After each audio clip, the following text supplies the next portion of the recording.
goes in, and the red shirts appear to have come away with it, with McCarthy, who can't quite keep hold of it. Heffron gets a little backhand, but it's Kent. Alan Kent, but he couldn't keep hold of the ball. A chopped little backhand there from Hutchinson, and Penfold thought he was away with it, but got hooked.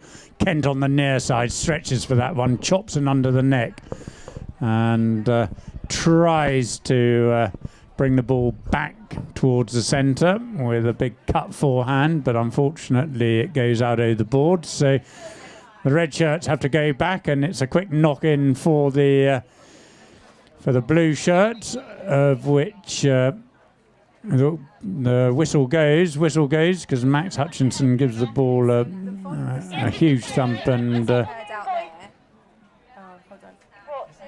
So the commentary work here isn't being heard over there particularly.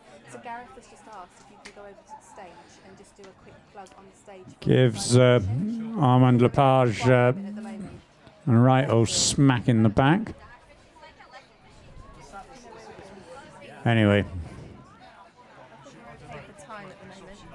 he appears to have recovered.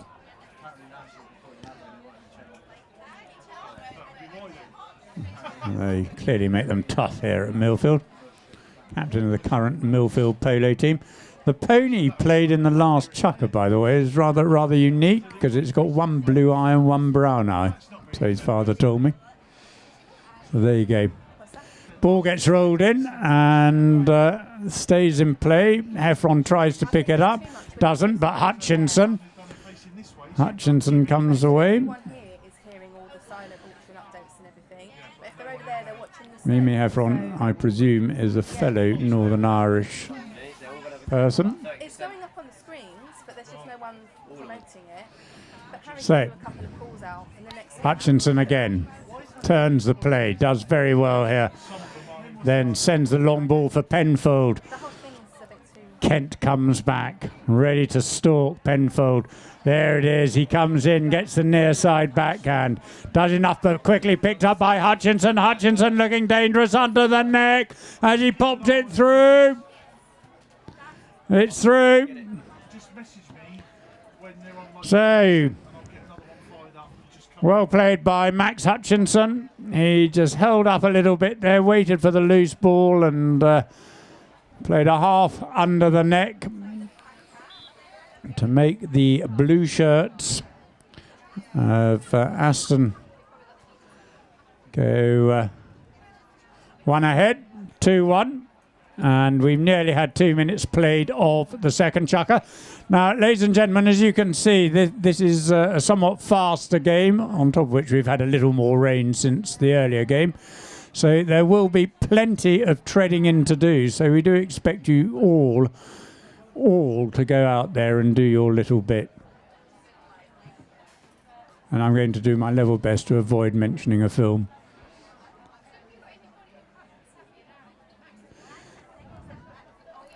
So teams line up, ball bounces off Fuller's pony, but McCarthy came through the gap and he's away now. He is away, but Hutchinson's having none of it and coming back in a hurry, and Hutchinson's there, but it's still sitting there, and Hutchinson somehow has managed to steal the ball.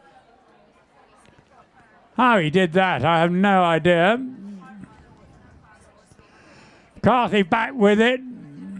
Same combination of Hutchinson. It's now Penfold. Penfold whips it away out towards the far side, tries to nudge it forward, goes over the top of it, whistle goes.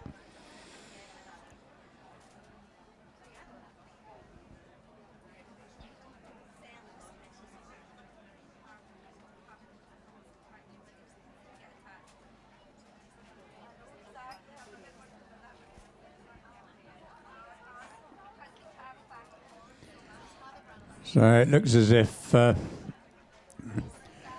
penalty is going up to the halfway line for what is called a penalty 5B. So the team that was going forward won the penalty. So it's taken to the next spot. But the umpires, it's entirely at their discretion. So in fact, if they wanted to, they could take it all the way up to the 30-yard line. And Max Hutchinson from the centre. Gives it a big thump first time. He's coming straight onto this ball. He could go the whole way here. He's got nobody in his way, but unfortunately, he didn't quite get in the right direction. A little backhand came in there. Whistle goes, and somebody just quickly jumped off their pony. Looks like Mimi Heffron.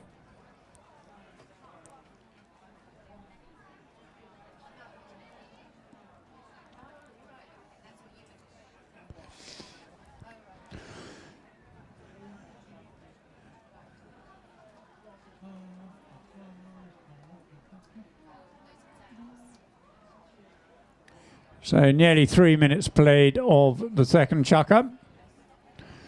Still 2-1.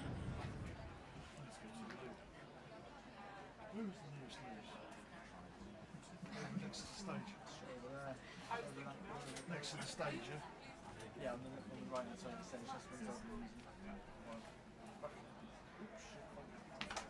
Keep direction, move back up.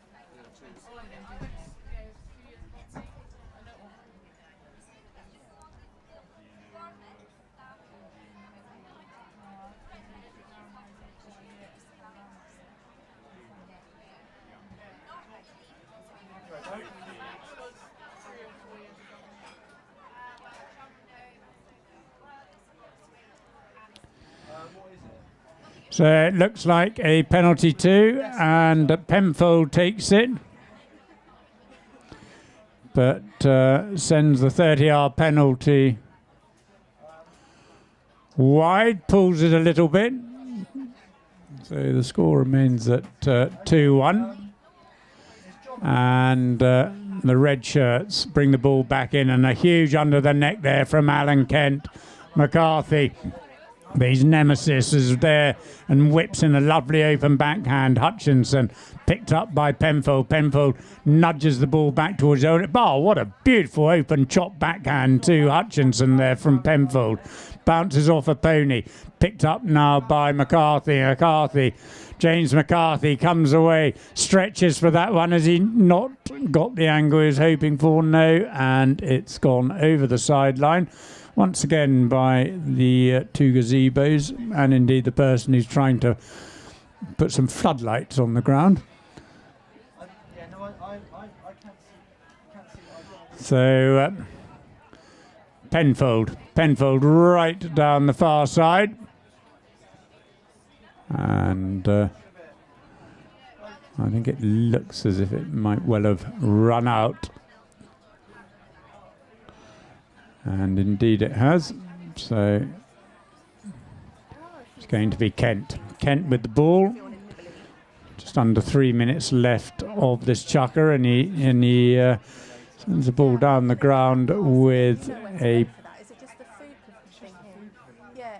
backhand there from... Oh, McCarthy on the near side can't get that shot. It's going to once again be Hutchinson. Backhand earlier there from Fuller. So Penfold, and the whistle goes. Clearly, the umpires felt that Alan Kent. They're quite brave doing that, really, with Alan Kent.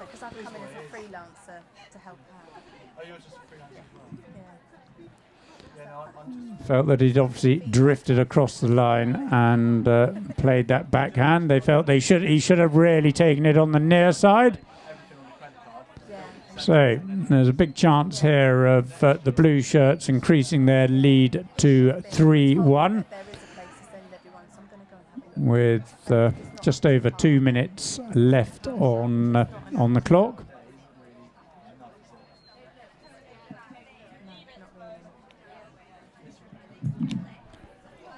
Oh, you got your glasses of champagne, ladies. Yeah, well done. Yes. Would you like another one? I'll grab you another one.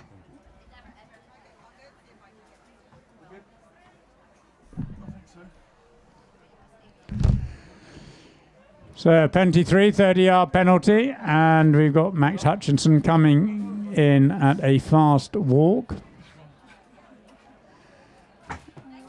and strokes it through with the minimum of effort. So well done, Max, and the score moves on to 3 against the Arbuthnot 1. So come on, the red shirts, come on, Alan. Dear me, I'm about to really big you up. You're not giving me a big starting point here.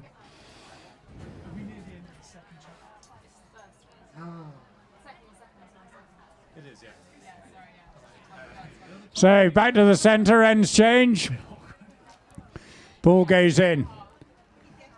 And again on the near side, little reverse flick, then swept up superbly by Hutchinson. But he's gone over the top of it. McCarthy's picked it up. Or not. A little mess across the face of the goal. And Hutchinson's popped it through again.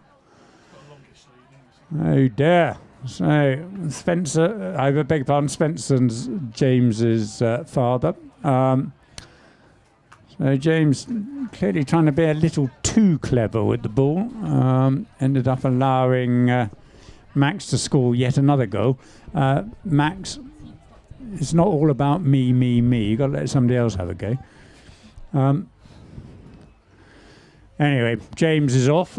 And, oh, thank you very much. What are we on? Nice glass champagne arrived. Number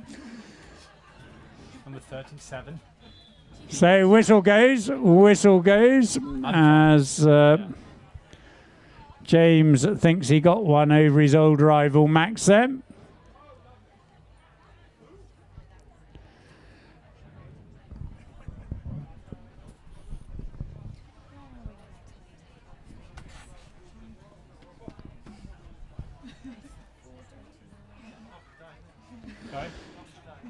So it looks like a penalty to a 30-yard penalty to an undefended goal for the red shirts.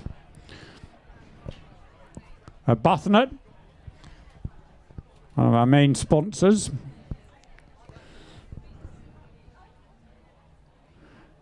Currently the other main sponsor, Aston Martin, leading by 4 goals to 1.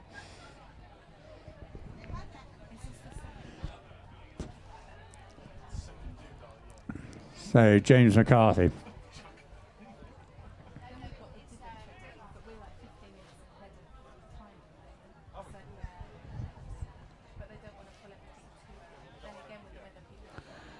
Oh my word, he pulls it, gives it a mighty knock, but pulls it wide.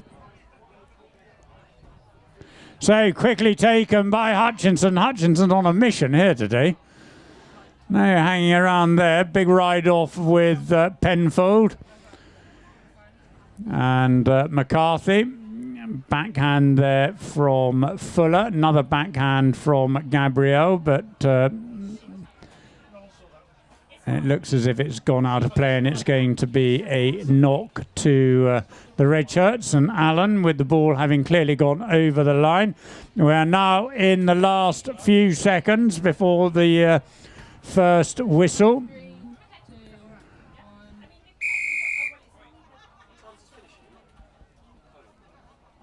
That's the end of the second chucker now. And they're clearly playing the 7-minute rule here. They've called that chucker. So, ladies and gentlemen, this is your opportunity to contribute to the day. And one, help the players for the second half, but more importantly, help the ground staff here at Millfield.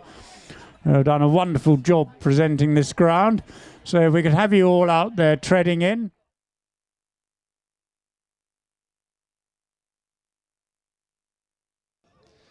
All right, I'm joined here with James Guy, one of Millfield's elite swimmers. Old Millfieldian, of course. Which house were you in, James? I was in Great House from 2009 to 2014. I'm not familiar with that house. What's it called? Great House, mate. I think that actually shows how long ago I left Millfield. And since leaving Millfield, you've been quite a busy boy, haven't you? It sounds like you've racked up about 1 million medals. Is that right? What have you been winning since you left? Honestly, mate, it's been quite a journey. Ever since leaving school in 2014, I kind of stayed on to qualify for the World Champs at Olympic Games for 2 years. So I was still full-time training at school. Then carried on. I had a successful Olympics, winning 2 silver medals there. And on from that, 3 golds at Worlds, 4 European gold medals, and 5 medals at Commonwealth Games. So yeah, it's been quite a journey so far, but hopefully more to come in the few years coming. Well, let's hope so. How many medals is that in total? I don't know, mate. I don't count. They're under the bed somewhere. Sure. From what I remember, I was not I swim like a stone. So I was never in that massive pool at Millfield. But from what I remember, you swimmers trained harder than anyone. From what that's certainly the impression I was given. I actually had a girlfriend that was a swimmer, and I was convinced she was a swimmer to just spend her time away from me, because it was sort of 8 hours a day. Do you remember a rigorous training schedule? Yeah, 100%. I think the swimmers there aren't really kind of credited for what they do. The training we have to do is, no one really sees that. Everyone sees the end result, and we train twice a day, 6 till 8 and 4 till 6 every single day except Wednesdays and Saturdays. Travel the world, and you do weights as well, so it all adds up. And trying to do the school as well on top of that, it's brutal, man. I mean, I remember for me, trying to balance my swimming and studies was very, very hard. Sometimes I wouldn't be here at school for weeks on end, so to do both was very, very challenging. But no, it's a very hard sport. If you can't do the work, you're not going to get anywhere. And obviously, we're here supporting the Millfield Foundation. I believe you are a recipient of one of the bursaries, like myself. And do you have anything to sort of add to that? I imagine there's probably a fair amount of gratitude there for the bursary. I know I am. Yeah, of course. I mean, I remember joining Millfield back in 2008. I was 12 years old, and I was there for 6 years. And for me, it was just a massive opportunity. Without the bursary, we'd never been able to come here. And for me, it's kind of made me who I am today, the coach that I've got now, and the valuable lessons that I've learned through school, the friends that I've got as well. So it's been a hell of a journey, and looking back at it, it's something I'll never change. Amazing, amazing. Well, obviously, you grasped that opportunity with both hands, and we wish you all the best. And I hope you get another couple of thousand medals before you call it a day. But thank you very much for joining us, and enjoy the rest of the polo. Thank you. Brave. How dare you? How dare you come to our school with your umbrella? No, everyone.